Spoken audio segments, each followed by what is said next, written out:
Help me understand why we allow over 16,000 children to die each day from hunger or hunger-related diseases.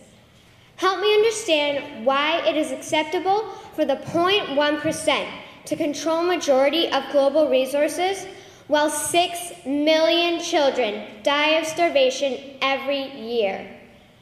Help me understand why we should grow up to empower corrupt banks, corrupt corporations, and corrupt governments instead of empowering humanity. Please explain to me why we should value power and profit instead of people. Help me understand why 1 billion people are living on less than $1 a day, and of that 1 billion, 162 million people are living on less than 50 cents a day. It is unreasonable to believe that poverty occurs naturally. It is unreasonable to believe that people wake up and say, "Today I want to work hard," at not being able to eat. To quote Nelson Mandela, poverty is not an accident. Like slavery and apartheid, it is man-made and can be removed by the actions of human beings.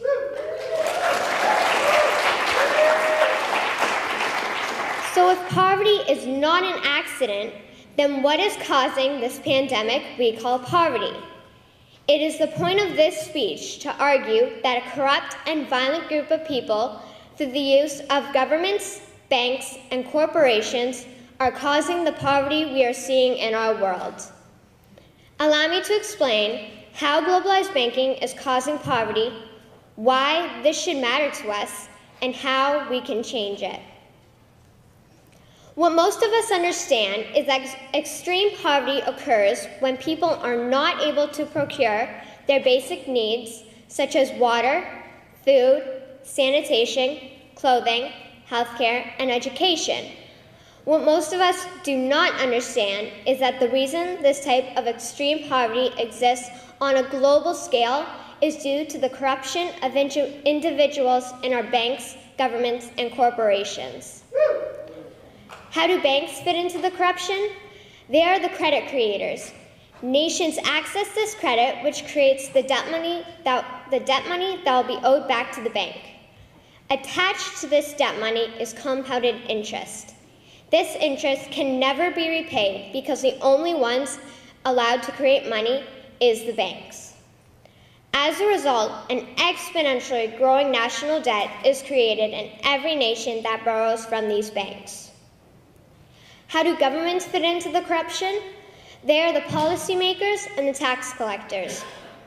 The corrupt politicians create policies that benefit the corrupt banks and corporations. These same politicians create taxation policies that lead to wealth redistribution from the poor to the wealthy bankers. Because the tax laws benefit the corrupt banks and corporations, the people who can least afford to be taxed carry majority of the burden. So how do corporations fit into the banking scam? Organizations like the World Bank, the IMF, and the WTO convince countries who are resource wealthy to participate in their centralized banking scam. Government leaders who will not support the banks are forced out and new leaders are put in. These leaders are paid to participate to the detriment of their country. These countries are then destroyed through the looting of their resources, the enslavement of the people, and the denial of benefiting from the profits derived from their own country's resources.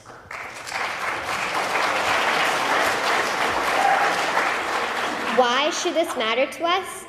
It matters because if you and I were in a state of extreme poverty, we would want someone to save us from those imposing their corrupted will upon us.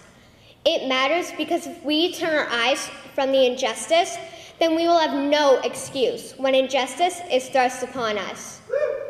It matters because if we don't stop the corruption, my generation will most probably be slaves to the corrupt. How can we change our present course? One option is that every nation creates its own bank owned by the people and quickly phase out the banks that are subject to the policies of the BIS. Second, close down the entire global centralized banking scam. Then make these corrupt criminals associated with these organizations accountable for what they have done. Third, each nation begins to create its own money supply to help create schools, hospitals, farms, and any other infrastructure needs. Any and all profit will go to the people and not private global corporations. In conclusion, we could begin to remedy the issue of poverty as well as other key issues such as the environment, energy, health, and education simply by stopping these corrupt individuals and groups.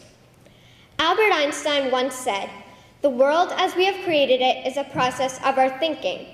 It cannot be changed without changing our thinking. So let us change our thinking on governments, banks, and corporations so we can eradicate extreme poverty." Thank you.